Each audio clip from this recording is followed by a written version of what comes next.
But we believe that from the fracture, we can build something bigger, better, stronger, more just. This is the task of the Middle Powers. Mark Carney à Davos la semaine dernière qui lançait un appel à l'unité aux pays de taille moyenne pour briser ce qu'il a qualifié d'hégémonie des grands, ciblant sans le nommer Donald Trump et les États-Unis. C'est un commentaire que le président a remarqué hier. Il a de nouveau menacé le Canada de tarifs s'il allait de l'avant avec une entente commerciale avec la Chine. Alex, Chantal, Michel, bonjour, bon dimanche. Bonjour. Bonjour. Chantal, on s'entend que le commentaire de M. Trump ou le tweet ou le message sur Truth Social de M. Trump, ça n'avait pas grand-chose à voir avec la Chine, peut-être davantage avec le discours de Davos. Hein? Bien, ça va donner à M. Carney l'occasion de joindre le geste à la parole, parce que si on commence à reculer sur des arrangements pour enlever des irritants, parce que c'est ce qu'on a fait avec la Chine, là. On n'a pas convenu un accord cadre, on a enlevé des irritants du côté du canola et des fruits de mer, en échange de la vente d'un nombre modeste de véhicules chinois électriques. Alors, si on commence à céder là-dessus, ben c'est aussi bien de juste remettre les clés de la place à M. Trump, mais vous avez raison, ça n'a rien à voir avec les tarifs. D'ailleurs, 100% de tarifs sur tous les produits canadiens, ça montre un beau respect pour la COM, dans un premier temps. Ça veut dire aussi 100% de tarifs sur le pétrole canadien qui s'en va dans les pompes des Américains. Alors, c'est pas très logique. Mais le mot qui trahit tout, c'est le retour à l'utilisation du mot gouverneur pour parler comme il le faisait dans le cas de Justin Trudeau, c'est-à-dire, voici quelqu'un qui m'est assujetti, était mieux de marcher en rang. M. Carney probablement s'attendait à avoir l'occasion de montrer que ce qu'il a dit à Davos avait des raisons de se dire, alors c'est sa chance. Ouais. Michel, le gouverneur, c'est vraiment... C'est un petit camouflet, là. C'est une façon d'insulter indirectement, ou en fait assez directement M. Carney. Là. Et le Canada au complet. De toute façon, soyons clairs, là, ça n'a rien à voir avec le contenu du discours de M. Carney ou celui de M. Trump. C'est qu'il n'est pas content que le discours de M. Carney ait été mieux reçu que le sien. Il n'y a personne qui va apprendre ce discours-là, le discours de M. Trump dans les écoles. Là, c'est pas, il y avait rien dans ce discours-là qui était important. M. Carney a fait un discours majeur et important. Alors, comme ça a été bien reçu, il est fâché, il est jaloux, et on y connaît maintenant. C'est ces émotions qui règlent son Twitter beaucoup plus que la politique étrangère des États-Unis. L'impact sur le Canada, Alec, la réponse a été relativement modérée. C'est Dominique Leblanc qui a offert la première réponse en essayant de remettre les pendules à l'heure. Mais il y a un impact? On craint un impact? Non, je pense pas qu'on soit particulièrement inquiet à Ottawa. M. Leblanc a pris la peine de dire, écoutez, on négocie pas une entente de libre-échange avec la Chine. Là, au cas où il y aurait confusion, on a réglé, comme le disait Chantal, des problèmes de tarifs de part et d'autre. On s'en va pas vers une entente de libre-échange, pas besoin de vous inquiéter. Donc, il l'a précisé. Je pense pas qu'on soit inquiet parce que on commence à comprendre un peu le personnage là, de Donald Trump. Vous vous souvenez, lorsqu'il y a eu les publicités de Ronald Reagan qui n'ont pas fait son affaire, il nous a dit « Je vais ajouter 10 de tarifs sur le Canada ».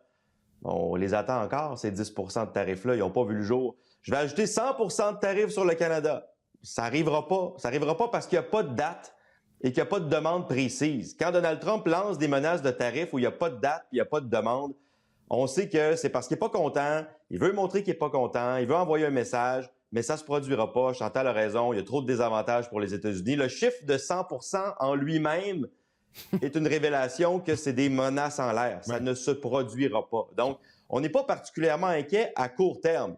Qu'est-ce que ça veut dire sur l'ambiance pour la renégociation de la CIUM? Ça, c'est une autre question. Mais il y a encore bien des semaines. Et Donald Trump peut être occupé ailleurs, penser à d'autres choses, changer d'idée. Donc, il faut juste rester calme du côté du Canada. Chantal? Ce qui est plus grave, néanmoins, quand on est premier ministre du Canada et on attend encore une réponse du premier ministre là-dessus, ça viendra peut-être aujourd'hui, c'est de l'ingérence directe américaine dans le processus et le débat sur la souveraineté, la séparation de l'Alberta, et qu'on envoie des membres du cabinet qui disent on a beaucoup de traits en commun, ce serait intéressant. J'essaie d'imaginer si c'était la Chine ou la Russie qui faisait... Rappelons-nous, allons pas plus loin que la France, tant qu'à faire, qui fait des appels du pied au Québec. Combien d'heures ça prend à un premier ministre du Canada pour dire un instant, et taisez-vous et sortez de ce débat. L'autre chose, c'est ce qui est arrivé, c'est les commentaires disgracieux de Donald Trump sur les vétérans qui sont allés en Afghanistan. Et au sujet desquels il a dit les puissances de l'OTAN qui sont venues nous aider ont gardé leurs soldats loin du front. Là, M. Carney a un problème parce qu'il ne peut pas dire tout ce qu'il dit et se retrouver avec son homologue du Royaume-Uni qui dit « Je veux des excuses au nom de mes vétérans » et arriver en dessous de la coche. Ouais. Là, on n'est plus dans les menaces de tarifs sur le champagne français, etc. On dit, des faussetés, mais d'autre part, il n'y a pas un chef de gouvernement qui se respecte, qui peut laisser passer ça. D'ailleurs, c'est un signe des temps. Pierre Poilievre, lui, il a déjà réagi là-dessus. Ouais. Qu'est-ce qu'on lit, Michel, dans l'absence de commentaires de M. Carney là-dessus depuis vendredi? Je lis pas grand-chose, sinon qu'il est un peu... Il a donné en 48 heures là, un excellent discours, un discours qui a été vraiment un four. C'est la première fois que ça lui arrive quelque chose comme ça. Je pense qu'il est un peu désorienté. C'est peut-être pour ça qu'il n'a pas encore répondu sur les soldats canadiens en Afghanistan, ce qu'il doit faire. Ça, je suis très d'accord avec Chantal. Mais le résultat de Davos, qui était favorable à M. Carney, est devenu en quelques jours, heures, choisissez quelque chose qui n'était pas aussi bon. Et ça, c'est quelque chose qui est embêtant pour lui parce qu'il y avait eu vraiment une victoire qu'il est en train de perdre, en fait. Ouais. Parlons-en justement de ce second discours à la Citadelle à Québec où il a été accusé très rapidement d'avoir simplifié, passablement simplifié ou passé par-dessus de grands pans de l'histoire québécoise. Les critiques à son endroit, puis ça a alimenté les critiques du mouvement souverainiste, Alec. Qu'est-ce que ça dit sur la perception de M. Carney par rapport au Québec? J'ai relu attentivement le discours en fin de semaine, là, ligne par ligne, pour voir un peu quel était le problème. Puis, bon, à sa défense, il parlait de certains moments plus difficiles du Canada, la déportation des Acadiens, puis Louis Riel, etc. Mais c'est parce qu'il passait tellement vite là-dessus pour arriver à un paragraphe litigieux qui a beaucoup circulé où il dit que, dans le fond, après les plaines d'Abraham, la conquête, ben, c'était le début d'une coopération plutôt qu'une assimilation, puis un partenariat plutôt que la domination. Ce paragraphe-là est très, très mauvais. Que lui ne l'ait pas compris ou que ses conseillers du Québec ne l'aient pas vu ou que c'est pas normal qu'en un paragraphe, là, on gomme tout ce qui s'est passé après la conquête. Même si on en a parlé au début du discours, tous les parties d'un discours peuvent être synthétisés maintenant en extraits sur les réseaux sociaux, un peu partout. Donc, tu peux pas te permettre d'avoir un paragraphe qui ne fonctionne vraiment pas pour un discours qui est plus long. Donc, il y avait un gros problème.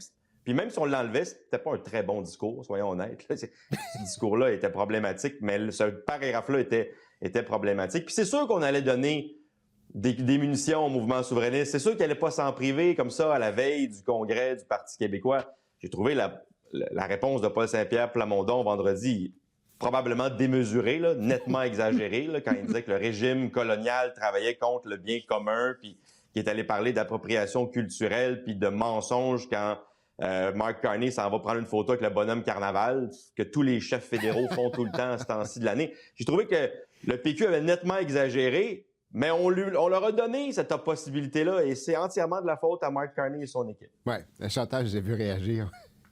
Bon, et, selon mon collègue Paul Wells, le discours à l'origine s'appelait le discours des plaines d'Abraham, et il aurait été changé par discours de la Citadelle. Alors, mettons qu'on avait déjà un problème. La Citadelle, ça passe, les plaines d'Abraham. Là, on se dit, est-ce qu'on va faire la reconquête? Deuxièmement, on n'avait pas besoin, à la fin de cette semaine, d'un discours soi-disant sur l'unité canadienne, mais où il n'y a pas un mot sur l'Alberta, en passant, donc, qui va aller normalement en référendum avant le Québec, si le Québec y va. Mais si c'était le discours référendaire de M. Carney, probablement qu'il devrait rester à la maison s'il y a un référendum. Et si c'était son discours préélectoral, il a besoin de travailler là-dessus parce qu'il n'y a rien dans le reste du discours là, qui ferait que quelqu'un se dirait « Oui, je vais aller en campagne électorale pour voter pour cet homme-là ». C'était la somme de deux mauvais discours en un seul. Dans le fond, il aurait pu rester sur le discours de Davos, ça aurait fait le travail. Ouais, je vous regarde, je sais pas. Là, on a parlé de Paul Saint-Pierre Plamondon. L'autre parti qui a retenu beaucoup l'attention cette semaine au Québec, c'est la CAQ, évidemment, parce qu'on commence à voir qui veut être sur les rangs pour succéder à François Legault. Qu'est-ce que vous anticipez comme course? 2 candidats en lice à l'heure actuelle, Michel, Christine Fréchette, Bernard Drinville. Comment vous envisagez ça? C'est un peu le scénario que François Legault ne voulait pas. Ce qu'il voulait éviter, c'était qu'il y ait l'aile économique de la CAQ, qui est représentée par Mme Fréchette, puis l'aile identitaire de la CAQ, qui est représentée par M. Drainville, qui soient l'un contre l'autre et qu'il n'y ait pas d'autres candidats dans la course. Ça, il avait dit très ouvertement, il ne faut pas que ça arrive. Et c'est ce qui est en train d'arriver. Il y aura peut-être un 3e candidat, mais le tirant d'eau et de Mme Fréchette et de M. Drainville combiné va être assez élevé, ce qui fait qu'un 3e candidat, c'est quand même peu probable jusqu'à maintenant. Alors, il faudra voir, mais c'est le danger de cette course-là actuellement, c'est une division entre les économiques et les identitaires. Ça risque, en tout cas, de créer des dommages à la fin. Ouais. Alec, Sonia Lebel, à qui on parlait un peu plus tôt, nous disait il y a encore de la place pour une 3e voie au Québec. Est-ce qu'il y a encore... Est-ce que ce que vous voyez présentement, ça augure ça? Une 3e voie, dans le sens un parti plus autonomiste et nationaliste et non pas 100% fédéraliste ou souverainiste. Oui, je pense qu'il y a beaucoup de Québécois qui sont à cette place-là. Si on regarde les sondages, il y en a bien qui n'ont pas envie nécessairement d'être dans un camp ou dans l'autre et qui trouvent que d'aller chercher plus de pouvoir à Ottawa, de garder son côté nationaliste, ça fait l'affaire. Mais ça ne sera pas ça à court terme, le débat. Le débat, ça ne sera pas est-ce que vous croyez en une 3e voie? Ceux qui sont à la CAQ croient en une 3e voie. Là. Ceux qui vont voter, les 15 à 18 000, et peut-être plus, ils y croient déjà. Ça, c'est un débat pour nous dans le public. Eux, à la CAQ, ils vont se demander est-ce que je suis mieux représenté par quelqu'un d'économique, de cérébral, quitte à ce que ça soit quelqu'un qui soit moins connu, mais peut-être aussi peut-être un peu moins charismatique, ou je vais avec quelqu'un comme Bernard Drinville, qui est très connu, mais du côté identitaire, très émotif, pas vraiment de côté économique connu. C'est 2 choix très, très différents pour les gens de la CAQ. Là. Je veux dire, Bernard Drinville, on le sait, est capable de passer par toutes les gammes des émotions, est capable de défendre la Charte des valeurs, mais ensuite quitter le PQ, aller à la CAQ. Il est capable de tout. Christine Fréchette est plus réservée, c'est quelqu'un qui est un peu moins extraverti, mais qui a une crédibilité économique très forte. C'est 2 candidats que beaucoup de choses opposent. Alors, c'est pour ça qu'il y en a qui auraient espéré avoir un 3e candidat, 4e candidat qui se démarque. Pour l'instant, c'est pas ce qu'on voit, mais ça va donner une course qui, je pense, va être assez polarisée si on reste à ces 2 candidats-là. Chantal, qu'est-ce que vous envisagez comme course? Oui, d'abord, au sujet de Bernard Drinville, peut-être qu'il y a des militants qui auraient préféré quelqu'un qui n'est pas marié à la vie, à la mort, au 3e lien, qui va et qui est un boulet, qui a déjà tiré beaucoup la CAQ vers le bas. Mais le paradoxe, c'est oui, ça représente peut-être 2 visions différentes, mais l'un ne peut pas gagner les prochaines élections sans l'autre. Et donc, les candidats vont devoir trouver... Oui, faire une campagne, mais trouver des terrains de consensus dans les 2 cas, parce qu'autrement, la CAQ va aller en campagne et il n'y a pas la clientèle dont ils ont besoin seulement du côté identitaire. Si on est vraiment là-dedans, là, on va du côté du Parti québécois. Puis si on joue juste l'économie, à la limite, ça pourrait faire, ça a marché pour Mark Carney, mais ça va dépendre beaucoup aussi de la sorte de candidat économique que le Parti libéral est capable de trouver. Parce que si on cherche juste un bon ministre des Finances, on n'ira pas le chercher du côté de la CAQ dans la personnalité de son chef. Alors, il y a un équilibre difficile qui repose, selon moi, maintenant sur les épaules des 2 principaux candidats. Michel, je vous ai vu froncer les sourcils. Je suis assez d'accord avec ce que Chantal dit. Le vrai problème, c'est est-ce que la réconciliation va se faire après le Congrès et est-ce qu'on va avoir l'aile économique qui va aller au front si sa candidate ne gagne pas ou le contraire. C'est ça qui est le problème actuellement. S'il n'y a pas d'enthousiasme pour le chef dans une partie de la CAQ, la CAQ est en suffisamment mauvaise position actuellement pour que ça soit assez désastreux comme résultat. C'est ça que M. Legault craignait, puis je le répète, c'est ça qui est un peu en train d'arriver. À suivre, donc, Alex, Chantal, Michel, on va surveiller ça. Merci. On se retrouve la semaine prochaine à Calgary. On va parler de Pierre Poilievre. Au revoir. Au revoir. Au revoir. Au revoir.